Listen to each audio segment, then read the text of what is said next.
वक्रतुण्ड महाकाय सूर्यकोटि समप्रभा निर्विघ्नं कुरु मे देव सर्वकार्येषु सर्वदा। यं ब्रह्मा वरुणेन्द्र रुद्रमरुतस्तुन्वन्ति देव्यैस्तवै वेदै साङ्गपदकर्मोपनिषदै गायन्ति यं सामगा। ध्यानावस्थित तद्गतेन मनसा पश्यन्ति यं योगिनो यस्यान्तं न विदुषुरसुरगणा देवाय तस्मै नमः। श्रीमञ्चञ्जन चर्चितो जलपपु शुक्लाम्बरा मल्लिका मालालङ्कृत कुण्डल परविलसन्मुक्तबलि शोभिता। सर्वज्ञान निदान पुस्तक धारा रुद्राक्षी मालाकरा वाग्देवी वदनं भुजे वसतु मे तरलोक्य माता चिरम्।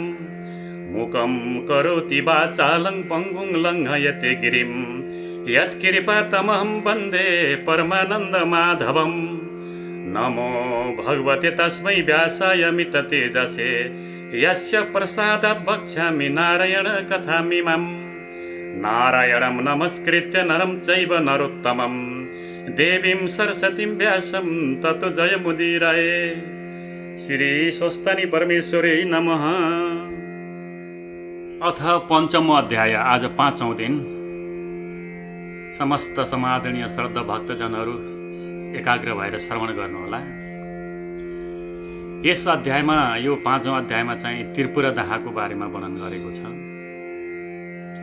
कुमारजी आज्ञा गर्नुहुन्छ हे अगस्त्य मुनि, तिमीले सोधेको सबै प्रश्नको उत्तर दिइसके, अब के सुन्ने इच्छा छ भन, म सबै सुनाउन तयार छु।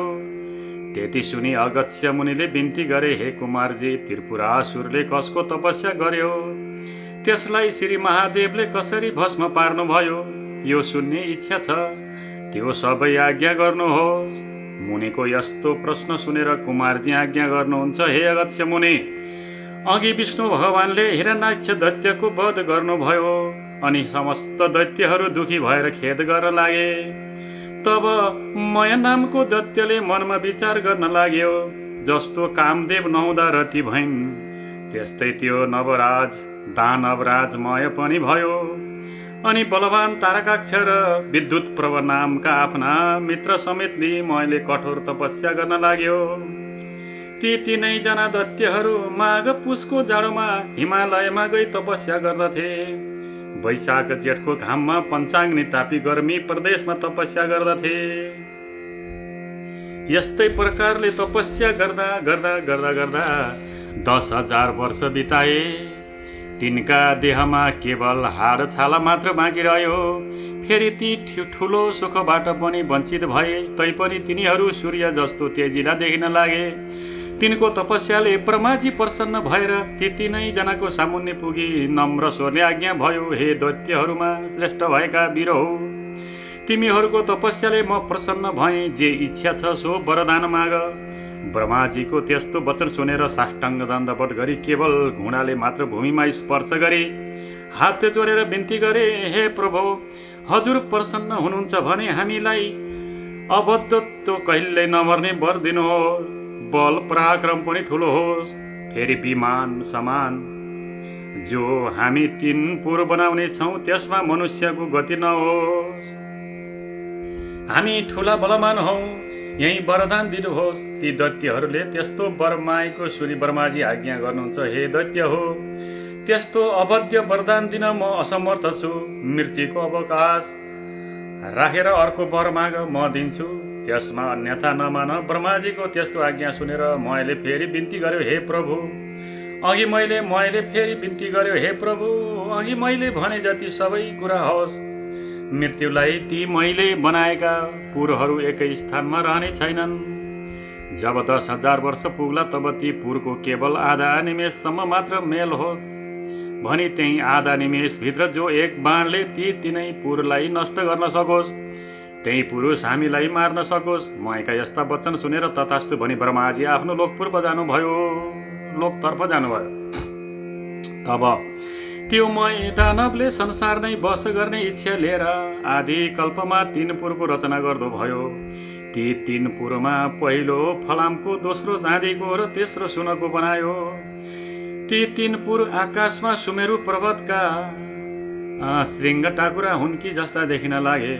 ती पुरहरू चन्द्रमाका किरण लाग्ला नै अति शीतल भएका स्थान स्थानमा आँखी झ्यालहरू बनेका घरमा अट्टालिकाहरू पनि अति अग्ला आँगनहरूमा पनि राम्रा राम्रा देख्दै मनलाई मोह पार्ने शिलाहरूले छापेका स्थान स्थानमा सुनले मडेका उत्तम पुरद्वारहरूसँग रङ्ग बिरङ्गका रत्न जडेका मुगा मोती मणिहरू स्थान स्थानमा जडाएर बिजुलीको प्रकाश समान रत्नहरूको चारैतिर प्रकाश फैलिएको बनायो।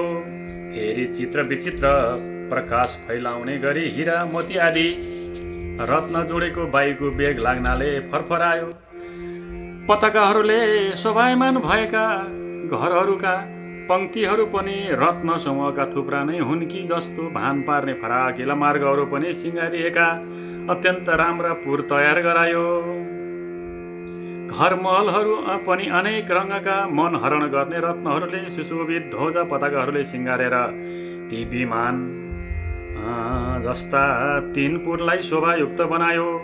अनेक रङ जडेका गमलाहरूमा रङ बिरङ्गका जात जातका उत्तम उत्तम सबै ऋतुमा फुल्ने फुल र त्यस 6वटै ऋतुमा फल्ने फलका वृक्षहरू लगायो। तलाउहरू पनि अनेक प्रकारका कमलिनी कुमुदिनीका पुष्पले शोभायमान भएका त्यस्तो गरायो। यस्ता प्रकारले त्रिपुरवासीहरूको शोभायुक्त महल तयार भयो। फेरि मयूर डाँफे आदि उत्तम पंक्षीगणले युक्त र पुरुषका नङ लाग्नाले जसका पयोधरका गोलाकार घेरामा अर्धचन्द्राकार घाउ लागेका कलश जस्तै उत्तुङ्ग ठडिएका कुच भएका मदिराले राता राता आँखा भइरहेका लाजले मुसुक्क हास्य गर्ने लोलिएका नेत्र भएका यस्ता अनिन्द्रिय सुन्दरीहरूले व्याप्त भएको त्यो त्रिपुर परैबाट पनि अत्यन्त रमणीय देखिन लाग्यो। यस्तो त्रिपुर मध्ये जो फलामको थियो त्यो मैले तारकाक्ष नामको आफ्नो मित्रलाई दियो। अर्को चाँदीको जुन सुन्दर पुर थियो त्यो विद्युत प्रभालाई दियो। जुन सुवर्णले बनेको सबैभन्दा उत्तम पुर थियो त्यो मैले आफूले लियो। यति त्यो त्रिपुर दैत्यपतिमय मन्त्रीवर्गले शोभायमान भयो। त्यो दैत्य राजा आफ्ना शत्रुहरू र तिनका सेनालाई परास्त गरेर आफ्ना हितैषी ब्राह्मण वर्ग र भृत्य वर्गले शहीद भई आफ्ना आफ्ना सुन्दरी स्त्रीहरू साथमा लिइरहँदा स्वर्गको भन्दा पनि बढ्ता सुख भोग गर्न लाग्यो। अनि तिनै लोकका आनन्दलाई ध्वंस गर्न लागे। साथै अभिमानले भरिएर देवताहरू सबै विजित भए भने मनमा ठान्न लाग्दथ्यो तिनीहरूलाई मार्न लागे। उनका बगैँचाका असल असल वृक्ष र बिरुवाहरू उखेली फाल्न लागे। केही आफ्ना बगैँचामा लगी सार्न लगाए। यसरी देवताहरूलाई दुःख दिएको निकै समय व्यतीत भयो। तब तिनीहरूदेखि सबै देवताहरू क्रोधित भई ब्रह्माका सामु गई त्रिपुर निवासी दैत्यहरूको सारा अन्याय उपद्रव विस्तार गर्दा भए। अनि ब्रह्माजीले समस्त देवतालाई शान्त गराई आज्ञा भयो, हे देवगण हो, त्रिपुरासुर दैत्यहरू बडा बलवान छन्। तिमीहरूद्वारा तिनको नाश हुन सक्दैन। तसर्थ नारायण आदि सकल देवता अब महादेवका शरणमा जाउँ, उनैले आफ्नो उद्धार गरिदिन्छन्। उनले हाम्रा शत्रु ती दैत्यहरूको अवश्य नाश गर्नेछन्। ब्रह्माजीको यस्तो हित वचन सुनेर स्वीकार गरी ब्रह्मा विष्णु इन्द्र यमचन्द्र कुबेर वायु समेत सबै देवता ब्रह्मालाई अघि लगाई कैलाश पर्वतमा पुगे।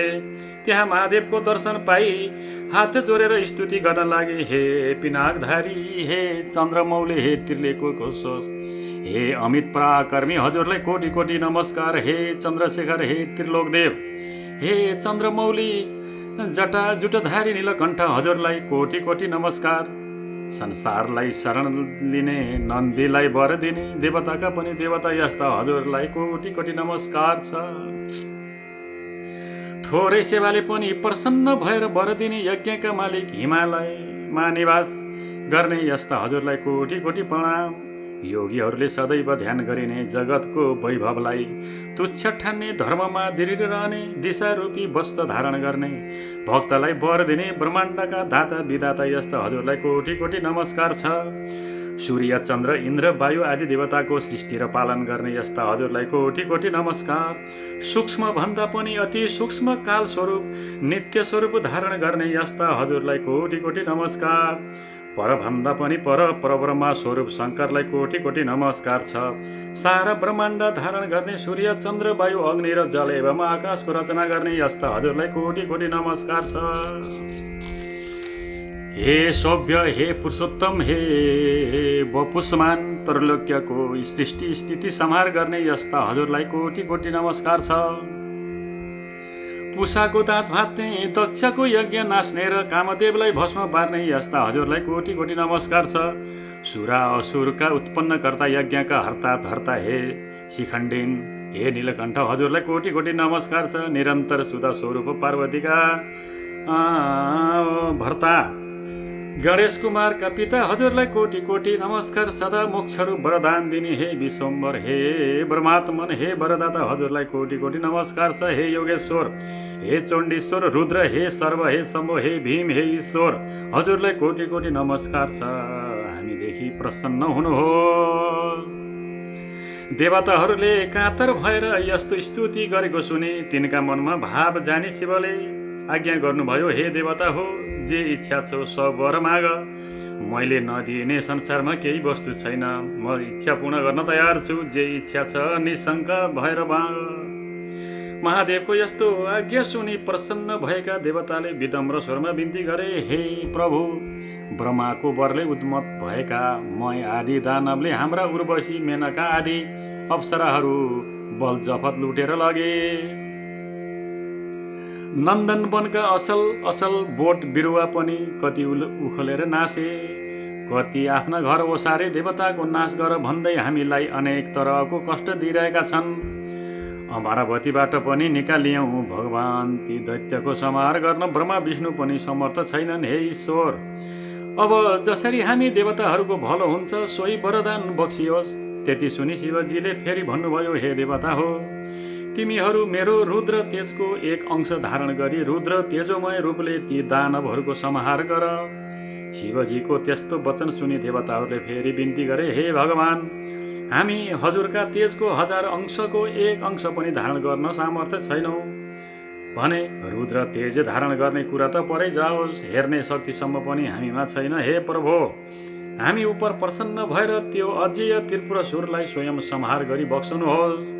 ब्रह्माजीको वरदान अनुसार दिव्य 10,000 वर्ष बितेपछि आधा निमेष ती त्रिपुरासुरको मिलन हुनेछ। त्यही आधा निमेष भित्रैमै त्यो त्रिपुरालाई जसले एकै बाणले भस्म पार्ला उसैद्वारा ती दैत्यहरूको संहार होला, अन्यथा तिनको मृत्यु हुने छैन। हे शशिशेखर, हामीदेखि प्रसन्न भई त्यो पापिष्ट त्रिपुरासुरको नाश गरिदिई बक्सियोस्। देवताहरूको त्यस्तो प्रार्थना सुने शिवजीले फेरि आज्ञा भयो, हे देवता हो, त्यस्तो अभेद्य त्रिपुर छ भने तिमीहरूको हितका निम्ति म एउटै बाणले ती तीनैपुरलाई भस्म पारिदिनेछु। त्यस्ता अजेय दानवहरूका साथ युद्ध गर्दा मेरो शक्ति थाम्न सक्ने हिमालय समान मेरो निम्ति एउटा रथ तयार पार, अनि म युद्धमा जानेछु। महादेवको यस्ता आज्ञा सुनि प्रसन्न भएका देवताहरूले प्रणाम गरेर हौस् भनी तत्काल विश्वकर्मालाई डाके। महादेवको निमित्त समस्त देवतारूपी अवयव भएको सुवर्णमय रथ तयार पारे। त्यस रथका दुवै पाङ्ग्रा सूर्य चन्द्र भए। दक्षिण पाङ्ग्रामा 12 सूर्य भूषण गराइयो, बायाँ चक्रमा 27 नक्षत्र र 16 कला भूषण बनाइयो। 6 ऋतु रथका दायाँ बायाँ राखिए। आकाशको गजुर र पाङ्ग्रा अड्याउने दण्ड मन्दराचलको बनाए। अयन र संवत्सर रथका बेग भए। 4 समुद्र र रथका कुण्डलीका भए। गङ्गा आदि समस्त तीर्थ राम्रा राम्रा वस्त्र आभूषण पहिरी स्त्री रूप धारण गरेर हातमा चमरली रथमा उभिए। सारथी स्वयं ब्रह्माजी बने। ब्रह्मा स्वरूप ओमकारको कोर्रा बनाएर विन्ध्याचलको छत्र निरूपण गरे। मन्दराचलको पार्श्वदण्ड बनाए। सरस्वती घण्ट भइन्। श्री नारायण अग्निबाणको टुप्पो भए। 4 वेद नै 4 घोडा भए। ताराहरू घोडाका गहना भए। हे अगस्त्य मुनि, यसरी समस्त वस्तु त्यस रथमा अवयव भए। यसरी जब धनुबाण सहित रथ तयार भयो तब पृथ्वी र आकाश कम्पित पार्दै भगवान शिव त्यस रथमा आरूढ हुनुभयो। त्यस रथका अघिपछि शिवका गणहरू शङ्कुकर्ण चण्डेश्वर गणेश नन्दी आदि प्रथम गणहरू शूल फट्टिसा आदि अनेक शस्त्र लिएर शङ्ख भेरी मृदङ्ग आदि बाजा बजाउँदै महादेव माथि अनेक थरीका पुष्पको वर्षा गराउँदा भए। त्यस बेलाको रुद्र तेज सहन गर्न नसकी समस्त देवता मोहमा प्राप्त भए। महादेवले देवताहरूको त्यस्तो स्थिति देखि आफ्नो तेज खिची केही कम पार्नुभयो अनि देवताहरू रुद्र तेज सहन गर्नमा किञ्चित समर्थ भए। त्यसपछि नारद मुनि ती दैत्यहरू कहाँ गएर भन्न लाग्नुभयो, हे दैत्यराज, देवताहरूको स्तुतिले प्रसन्न भएका महादेव स्वयं तिमीहरूको संहार गर्न भनी आइरहनु भएको छ। अब तिमीहरूको जो इच्छा छ सो गर, नभए तिमीहरूको अविलम्ब नाश हुनेछ।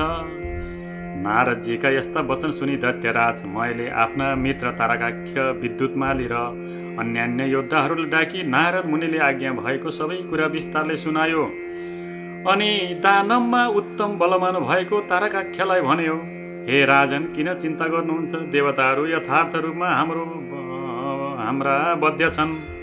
यो त्रिपुर भेदन गर्ने कसको पराक्रम वा शक्ति छ?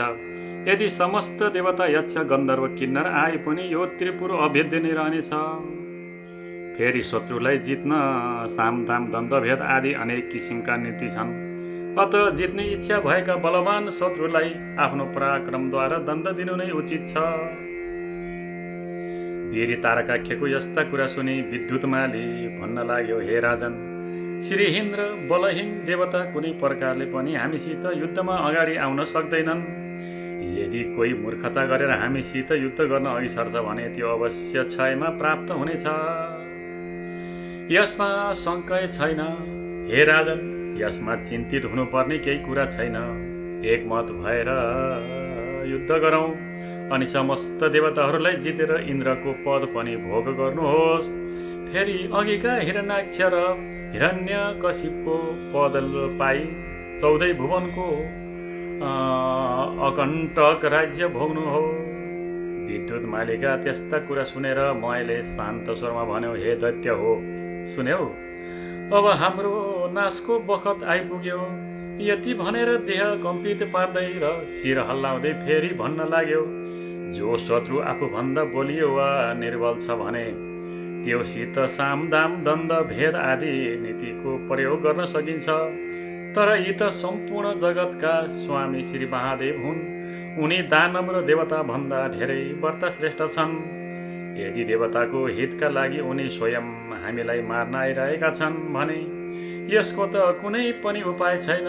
केवल महादेवको नजिक गई उनलाई नमस्कार गरौँ भन्ने मेरो यो अन्तिम निर्णय हो। यदि हामी उद्दण्ड झैँ कठोरता धारण गरेर उनका सामु युद्ध गर्न गयौँ भने केवल उनको दृष्टिपात हेराइ मात्रले नै भस्म हुनेछौँ। ब्रह्मादि देवता पनि दुखी भएर दानवहरूलाई नै भयदायक देखिन लागे। परस्परमा ऊ रथ आयो उता हेर, ऊ महादेव रथको ध्वजा देखियो भन्न लागे। भएर शोकले त्यागी नाना तरका सशस्त्रले युद्धको इच्छामा जसरी पशु पुतली आगोको नगी जान्छ त्यस्तै झैँ नै त्यो पशु गए झैँ कालले प्रेरित दैत्यगणले शिवको रथ कहिले आइपुग्छ र युद्ध गर्न पाइन्छ भनी हेरिरहेका थिए। त्यसै बखतमा पश्चिम सागरको शिरोभागमा रहेको अनेक सौन्दर्यले शोभा बढाइरहेका ध्वजा पताका आदिले सज्जित एवं सुशोभित सुमेरु पर्वत समान शिवरथ देखियो। नन्दीश्वर आदि महादेवका प्रधान गणहरू उच्च स्वरले सिंहनाद गर्न लागे। तिनको सिंहनाद सुनेर दानव गणहरू पनि नगर छाडी बाहिर निस्के। यता चण्डेश्वर पनि उज्जवल कुठार हातमा लिएर डरलाग्दो मुख पारी शिवगणका सामुन्ने आए। फेरि देदृश्यमान त्रिशूल हातमा लिए शिवकै समान पराक्रम गर्ने इच्छा भएका गणका अधिपति पार्श्वभागमा आए। अर्को गणका स्वामी शङ्कुकर्ण मुत्पल हातमा लिएर अर्को पार्श्वमा डटे। नन्दी, भृङ्गी, ऋटी, टुण्डी र वीरभद्र आदि प्रधान वीरहरू पनि वज्र, त्रिशूल, गदा, परिद आदि लिएर युद्धमा अग्रसर भए। यता दानवगण पनि शिवजीको रथ आएको देखेर युद्धका निमित्त अनेक सशस्त्र लिएर शिवगण माथि जाइ लागे। अनि दुवैतर्फबाट युद्ध सुरु भयो। शिवजी पनि त्रिपुर भस्म हुन लागे झैँ देखेर प्रसन्न मुद्राले सङ्ग्राममा तत्पर हुनुभयो। नन्दी चाहिँ महाकाली दानवसित जुझे। भृङ्गीले 10 बाणद्वारा विद्युत पर्वलाई भेदन गरे, तर रात नेत्र पारेर अनेक शिलाले ठोक्दा पनि उसलाई केही गर्न सकेनन्। तब श्रृङ्गी र ऋटीले त्यस दैत्यका पृष्ठदेशमा प्रहार गरे अनि उसले पनि सर्प झैँ निश्वास फेर्दै ठुलो सुलले भृङ्गी र ऋटीलाई मर्ममा प्रहार गर्यो। त्यसको पीडा खप्न नसकी भृङ्गी र ऋटी सङ्ग्रामबाट भागे।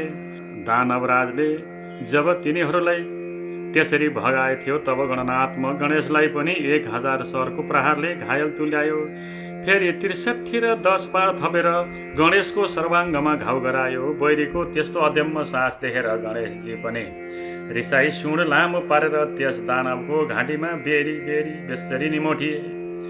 मत्ता हात्तीले तलाउमा फुलेको कमलको पुष्पलाई सहजै उखलेर फाले झैँ गरे। विद्युत पर्व दानवको शिर उखलेर फालिदिए अनि गिँडबाट छुट्टिएको उसको शिर सरोवरबाट छुट्टी हात्तीका दाँतमा अड्केको कमलको पुष्प झैँ शोभित भयो। त्यो देखेर भृङ्गी र ऋटीले अनेक स्तुति गान गरे। अनि नेभिनामा र बलनामा दुवै दानव रिसाई गणनायक गणेशका सर्वाङ्गमा बाण हानेर घाउ लगाउन थाले। ती दानवहरूलाई शङ्कुकर्णले बिचमै रोकेर तिनका रथ सारथी ध्वजा र घोडा सबै काटी मारी विरथी गराए। ती दुवै दानव पनि तत्काल अर्को रथमा चढेर आए। चण्डेश्वर गणनायकका सबै अङ्गमा अनेक बाण प्रहार गरी घाउ पारिदिए। गणनायक र चण्डेश्वरले पनि दानवका प्रहार खपेर रिसले राता आँखा पारी हातमा मुसल्ली बेगाले हाने। त्यसको चोटो खप्न नसकी दुवै दानव यमराजको नगरमा पुगे। त्यसपछि त्रिपुर निवासी ठुला जो योद्धाहरू थिए ती सबै ऋषिले चुर भई एकसाथ निस्केर वज्र त्रिशूल परिच कुठार आदि अस्त्र लिए शिवजीका गणमाथि जाइ लागे। यसरी परस्पर घोर घमासानको सङ्ग्राम चल्न थाल्यो। महादेवको आज्ञा पाएका शिवगणहरू पनि गजराजले बदली कदली वनध्वस्त पारे झैँ र उन्मत्त सिंहले मृगहरूलाई भर्काए झैँ ती दानवहरूलाई छिन्न पारी मार्न लागे। ती दैत्यहरूलाई कसैका ऋषि छैनन्, कसैका गिणी छैनन्। त्यस युद्धमा रगतको नदी बगे झैँ भयो। वायुको बेगले छिन्न भिन्न भएका मेघ झैँ र वज्रको चोटले धुलो भएका पर्वतका शिखर जस्तै लड्दै पश्चिम समुद्रमा गिर्दै गए। जब नेमिनामा र बलनामा वीरलाई शङ्कुकर्णले मारे भन्ने सुनेपछि तारकाख्य नामको दानव रिसाएर गणनायक माथि झम्ट्यो र अनेक बाण प्रहार गरेर घायल पारिदियो।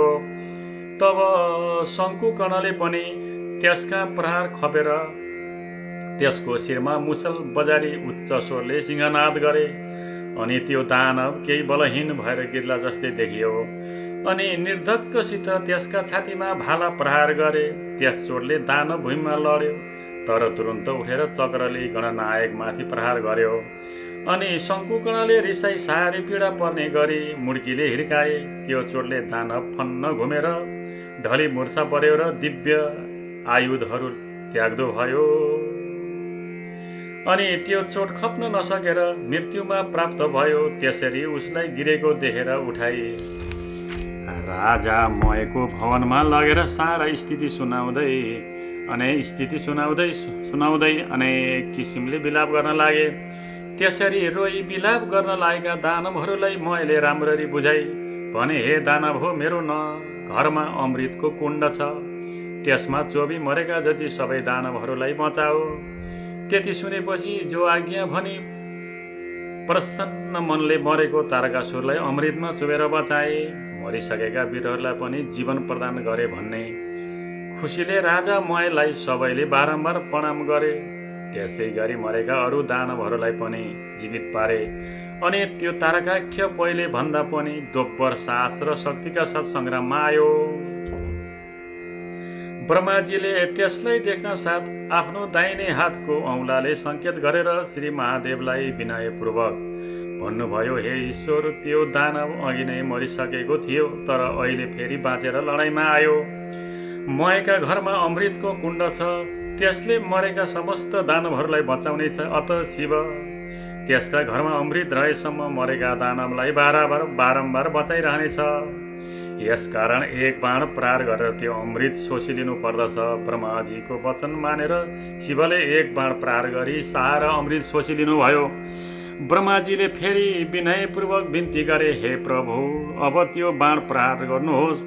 मैले त्रिपुरसितको युद्ध अघाउजी देखेँ। लड्दा लड्दा लड्दा आज 1000 वर्ष बितिसक्यो, तर त्यसको नाश हुन सकेन। अब त्यो बाण शीघ्र छाड्नुहोस्, अनि बैरीको नाश होला। ठिक उसै बेला ती 3 पुरहरू आधा निमेषसम्म जोरी फेरि छुट्टिनेछन्।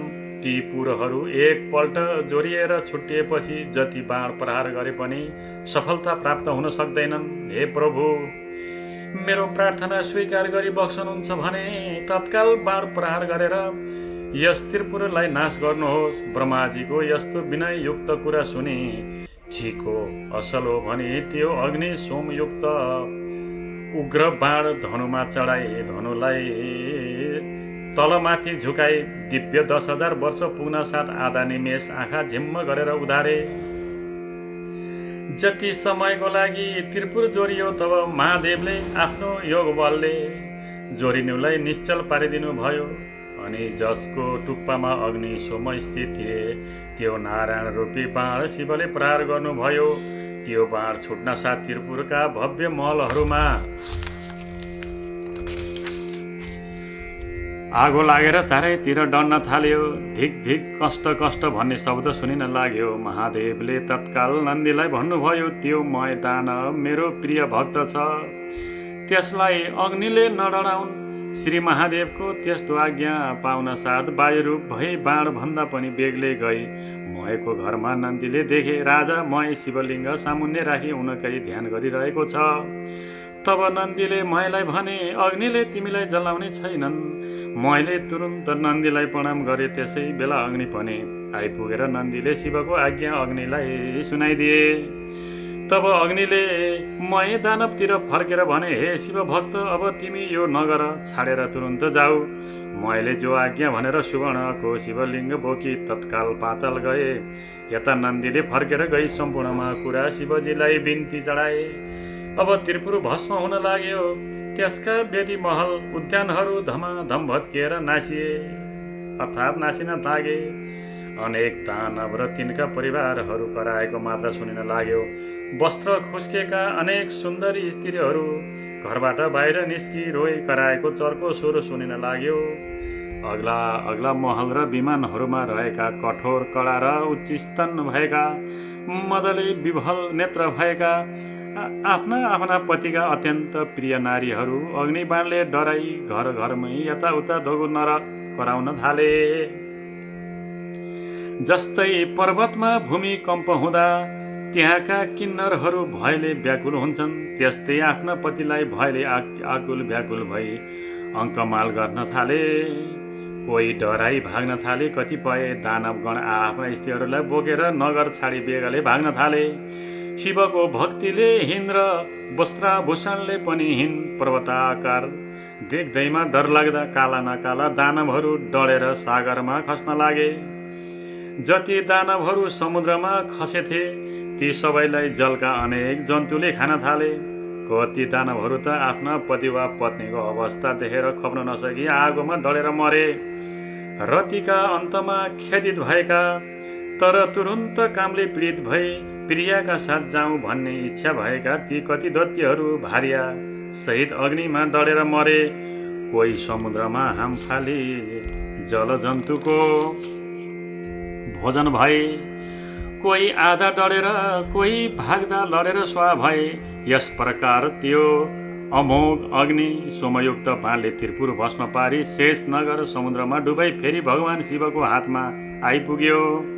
त्यस्ता प्रकारले अभेद्य त्रिपुर भस्म भएपछि देवताहरू आफ्ना अधिकार पाई शिवजीलाई प्रणाम गरेर स्तुति गर्न लागे। हे रुद्र, आज हजुरहरूद्वारा जुन रौद्र कर्म हुन गयो त्यो अन्य कसैबाट पनि कहिल्यै भएको थियो न फेरि हुनेछ। हे शङ्कर, यो कामले हामी समस्त देवताहरूको कष्ट निवारण गरिदिनु भयो।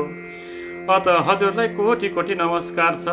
यस्तो देवगणले स्तुति गरेको सुनि महादेव प्रसन्न भएर आज्ञा भयो, हे देवता हो, आफ्ना प्रिय भक्तजनलाई सदैव पुत्र जस्तै स्नेहपूर्वक पालन गर्नुपर्दछ। आज त्रिपुरावासी दानवहरूको समार हुन गएकोले तिमीहरूको इच्छा पूर्ण भयो। अब तिमीहरू खुसी साथ आफ्ना आश्रममा जाओ। श्री महादेवले यस्तो आज्ञा भएको सुनि महादेवलाई दण्डवत प्रणाम गरी देवताहरू आफ्ना लोकमा जाँदा भए। देवताहरू गएपछि नन्दी, भृङ्गी, भूत, प्रेत, पिशाच, ढाकिनी, साकिनी सहित भएर शिवजी कैलाशपुरी पाल्नुभयो। हे अगस्त्य मुनि, यो सहस्र कसैले वर्णन गर्न नसकिने त्रिपुरदाह मैले सुनाएँ। जो शिवभक्त खुसी साथ यो कथा सुन्ला वा सुनाउला त्यो समस्त पापबाट मुक्त भएर मरेपछि शिवको पार्षद भएर सधैँ कैलाशमै बस्न पाउनेछ। यति श्री स्कन्द पुराणे केदारखण्डे माघ महात्म्य कुमार गच्छ संवादे श्री स्वस्थानी परमेश्वर्य व्रतकथायां त्रिपुरदाह वर्णनम नाम पञ्चमो अध्याय। समस्त श्रद्धालु भक्त सज्जन कथा श्रवण गरिसकेपछि अन्त्यमा पुष्पाञ्जलीको लागि हातमा चन्दन अक्षता फुल लिएर सबै तयारी हुनुहोला। उपनयतु मङ्गलव सकल जगन् मङ्गलालय श्रीमान दिनकर किरण निमुदित नव नलिन्दी दल निवेक्षण कृष्ण काले वर्षतु पर्जन्य पृथ्वी सस्यशालिनी देशो अयं शुभरयितु ब्राह्मणा सन्तु निर्भया अपुत्र पुत्रिण सन्तु पुत्रिण सन्तु पौत्रिण निर्धना सदना सन्तु जीवन्तु शरदां शतम् तत्रैव गङ्गा यमुना च तत्र गोदावरी सिन्धु सरस्वती च तीर्थानि सर्वाणि वसन्ति तत्र यथा च्युतद्वार कथा प्रसङ्ग या कुन्देन्दु तुषार हार धवल या शुभ्र वस्ता बिर्ता या वीणा वरदण्ड मण्डितकरा या श्वेत पद्मासना या ब्रह्माच्युत शङ्कर प्रभृति देवै सदा वन्दिता सा मां पातु सरस्वती भगवती निशेष जाड्यापः कायेन वाचा मनसीन्द्रियाद्वा बुद्ध्यात्मना वा प्रकृति स्वभावात् करोमि यत् सकलं परस्मै नारायणेति समर्पयेत्। तत् श्री स्वस्थानी परमेश्वरे नमः।